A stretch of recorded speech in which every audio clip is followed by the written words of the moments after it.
章第15節第15節，咩叫做神嘅旨意呢？咁佢話因為神的旨意原是要你們行善，可以堵住那糊塗無知人的口。嗱，一句好簡單但係好重要嘅真理，好清楚嘅將到神的旨意一針見血嘅講出嚟。咁呢度提到咧，就話原是要我哋行善，睇到嗎？行善係現在式，即係話日日夜夜都要不斷地找機會主動嘅去行善喎。嗱，當我讀落去嘅時候咧，呢個世界好多唔認識神嘅人啦。當你做基督徒去行善咧，佢哋中唔中意啦？佢哋喜唔喜歡啦？或者佢哋嘅反應如何咧？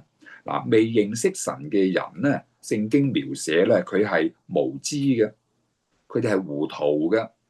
嗱，佢哋唔明白我哋基督徒行善嘅意思同埋目的。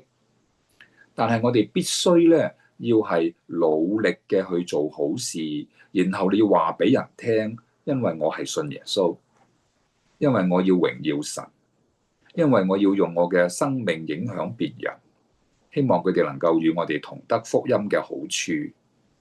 但係當我讀彼得前書嘅時候，因為要讀第2章同埋第3章啊嘛，咁我讀到第3章嘅時候咧，讀到第17節，哎呀，原來行善啊，唔係個個都中意，反而咧會有受到攻擊。所以當我睇落去嘅時候，到第3章第17節嘅時候，聖經點講咧？佢話神的旨意若是叫你們因行善受苦，總強如因行惡受苦。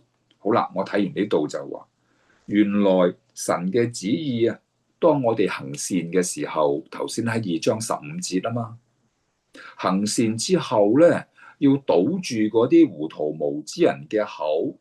但係好多嘅惡人，好多嘅匪類，好多撒旦嘅差役唔中意信徒行善，反而會帶嚟攻擊，帶嚟好多嘅苦害嚇。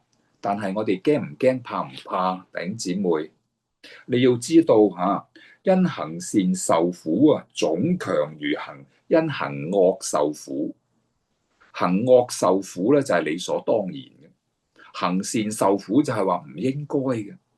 但係竟然會有行惡行善而受苦，點解咧？咁